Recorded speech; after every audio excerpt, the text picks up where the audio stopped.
this doesn't make it. How am oh man, I'm back in my set because I'm home, and my kid, well, both of them got sick. Right now only one of them is, and they might have passed it to me. I don't know, I didn't really get it that bad, but I definitely feel bad. No, I'm gonna adjust it, sorry. Better, this is better. The main reason of why I do this is because I wanted to learn a new skill, and I thought that there should be a channel that talks about Vegas, you know? Something that I think I would watch personally, right? That I wanted on because, you know, stuff. And the main reason I go over each individual game is because I want to tell you why that game was important. I want to remember why that specific game was important. And the reason I'm bringing all this up is because that first game against Calgary was a 3-0 win for the Vegas Golden Knights. Hallelujah, victory Flamingos. It was against the Calgary Flames. It was a regular season game, game 39? Anthony Mantha's number. 36? Oh man, I'm off. Ilya Samsonov's first career shutout with the Vegas Golden Knights. Not his first career shutout in general, but with the Golden Knights, that was his first shutout. That was his best game by far. And that's really it. Like, Brett Howden continued his amazing goal scoring pace with his team leading. Brett Howden, team leading. What? 15th goal of the season, which is great. And Tanner Pearson also is showing why he was a great pickup from the tryout contract that we signed him to. And just Kelly McCrimmon finding these players that are underutilized on other teams and being able to find a spot with them for Vegas, and that's been great. And so he got the empty netter. Was it Hanifin that scored in this game? Hold on, let me double check. This is why you do the reviews after the game, but you know, sickness and all that, like yeah. Olofsson on the power play, because of course, Olofsson and Hurdle on the power play are like dynamite. Absolute dynamo, and the fact that we have both of these guys, it's just the main reason our power plays look so good. Is great, and so that was really cool to see from those three guys, which you would not think of. Like, Flames fans, were you surprised by the 3 goal scorers in this game? I thought so. Not that there's very many Flames. I'm getting a new Calgary jersey, and I have a Montreal jersey, and sorry Flyers fans, it's gonna be Noah Hanifin. So that's fun. But yeah, that's why that game is important. The only really other thing that happened in that game that was worth talking about, and when I'm trying to catch up and don't have a lot of time to do that, is that Nazem Kadri had some of his stuff that has happened in his career. And he's a really effective player.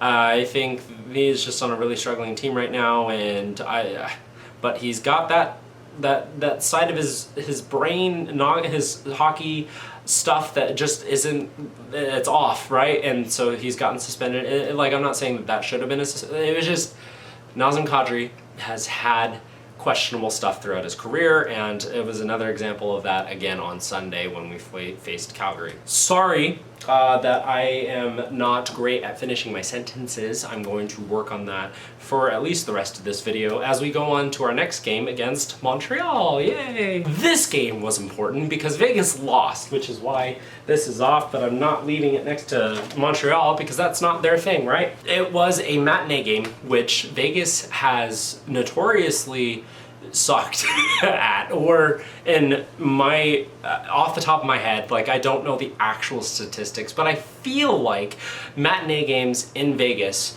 like we do every New Year's Eve and Nevada Day, Vegas typically doesn't perform the best at, so I was expecting either an overtime win or a loss, which we ended up losing to the Canadiens 3-2 after having a 2-goal lead.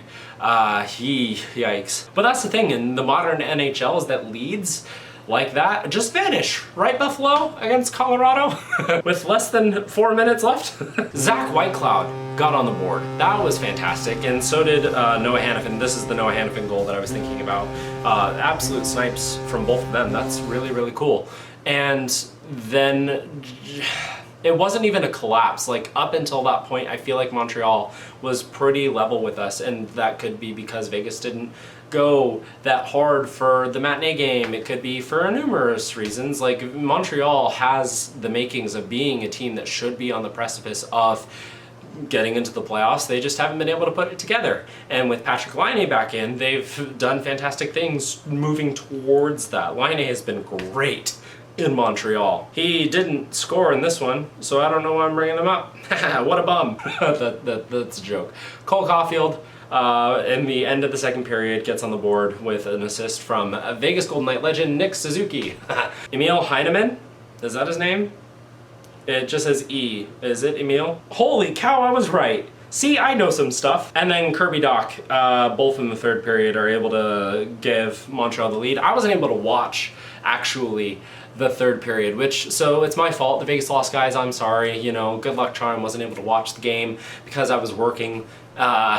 So unfortunate, but yeah, it's notable in the sense that Vegas lost, and they haven't done that much at home this year. So that was strange, but it was a matinee game. That could be why. I don't know. In the NHL, any team can beat any team in any given night because of parity, if you want to be Gary Bettman in the salary cap or whatever, but like, that's just how hockey is. Some nights the bounces go one way and some nights they go the other. And in this game, Montreal they played a really good game. So congrats, Montreal. Let's move on to back to good feelings from Vegas winning, yeah? I guess I really didn't need to put the orange shirt over a jersey, but I did because I don't have a Flyers jersey, and the one that I could have really gotten was probably Nolan Patrick, but he didn't play long with us, and like, that's Nathan MacKinnon's fault, and well, not solely his. Nathan MacKinnon, apologist, but Belmar, but he didn't really have a ton of his jersey. Anyway, I like someone that is either a goalie or has significant attachment to Vegas for my jerseys, and for Philly, there just isn't one yet, and like, no offense to Belmar or Patrick, it's just, and I guess Tanner Lazinski, who has been in and out of the lineup. We've had Barbashev out for a while now. He was day-to-day, but it's been like 3 weeks, so that's interesting. And Nick Waugh was out, and we've had injuries. And I'm not trying to make excuses, especially because Vegas won against the Philadelphia Flyers, and it was because I was able to watch this game in its entirety. So you're welcome, Vegas Golden Knights fans and people that wanted Philadelphia to lose. This game was yesterday. I'm recording it the day after. Philadelphia gets on the board early and first. Tyson Forrester, 20 seconds into the game.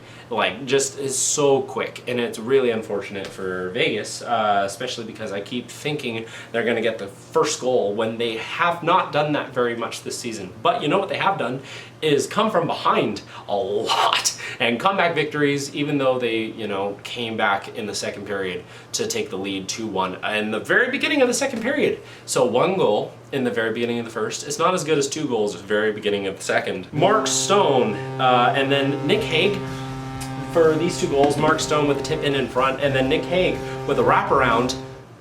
Cool. And yes, when Nick Hague scores a goal, we call it a Hager bomb, but that's because he's usually slapping him from the point when we called it that. And I don't know that this should count as a Hager bomb, but it was a Nick Hague goal, and most, like, I don't know what the balance is there, but yes, Hager bomb, question mark, with a wraparound. It was 2-1. And honestly, during the entirety of this game, I was confused because Philly played really well. They had this tenacity that was relentless. They were going after every puck. They were getting every stick into the play, and they were hustling. They looked like they wanted it. I don't know if that's the Tortorella effect or whatever, or their youth. I don't know. There's no reason for them to be as low in the standings as they are if they play like that every game. So that's fun. But I kept thinking, like, Vegas, you can't sit on your heels. Samsonov's back in net. Hill was in the net for the Montreal game. You want, like, Sammy to have a good game again, and he already gave up one. But you're like, Vegas, like, you need at least one more to really feel like you got this. And it's a good thing they do, because Pavel Dorofeev, who skates with it and snipes it, this dude, our leading goal scorers are Brett Howden, Pavel Dorofeev, and Ivan Barbashev. Like, who would ever have projected that? It was like, it's Jack Eichel, it's Mark Stone, it's, we don't have Marchessault anymore, so like, who's that goal scorer? It's these three with unbelievable shooting percentages. Like, I don't know if any of this is sustainable, but they're popping off the Jack Eichel effect with whoever is on his line turns to gold. That's fantastic. He's the Midas touch, you know? It's fitting because Golden Knights. Yay! We wore our grays. Did I say that yet? We wore these jerseys and that was nice. It looks like we retired the gold chrome buckets. That's how my mind got back to this statement that I was trying to remember to say. Which is unfortunate because we never got the chrome on chrome battle against the LA Kings.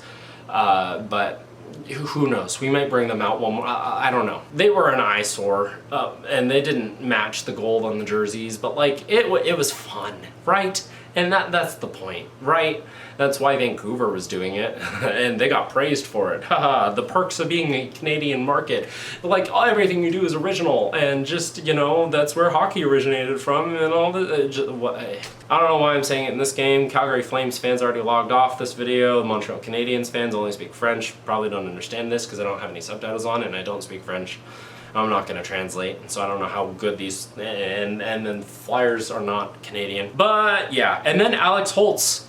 Dude, he sniped it! He gets this pass from Hannafin and just wired the shot. And it was potentially going wide, and Fedotov, like, gloved it to go in to his net because it just deflected off his glove. So, you know, maybe a little bit of luck, but like that dude, every time he scores, he's like, it seems to be like ending a streak or this break where he didn't have it. This is only his third of the season, but every time it's been like a huge celebration because you're thinking maybe he can shift around his momentum to be able to, you know, go and take that shot of his that has been very, like, well publicized that it's good, especially the reason that he was a 7th overall pick in the 2020 draft. You know, maybe this will turn it around for him, and then he immediately blocks a shot and it goes off the inside of the pad where there barely is any padding, and he was in a lot of pain. But he returned, so, you know, just dust it off, and maybe it didn't hit a nerve like it did when I blocked a shot in a very, very lower beer league. Dude, that thing hurt for like months. Like, it definitely hit a nerve, and I was like, oh man. But it's a good thing that we kept scoring because Philadelphia didn't really give up. Travis Konechny on the power play, and he's been popping off for them. Like, that dude is so good. And the Flyers were good tonight. Like, obviously, like Vegas, we win 5-2. Yay! We got the empty netter from, it was Pearson. Again, Pearson with another empty netter. That's fantastic. I thought it was going to be Howden for a second because that dude scores nothing but empty nets.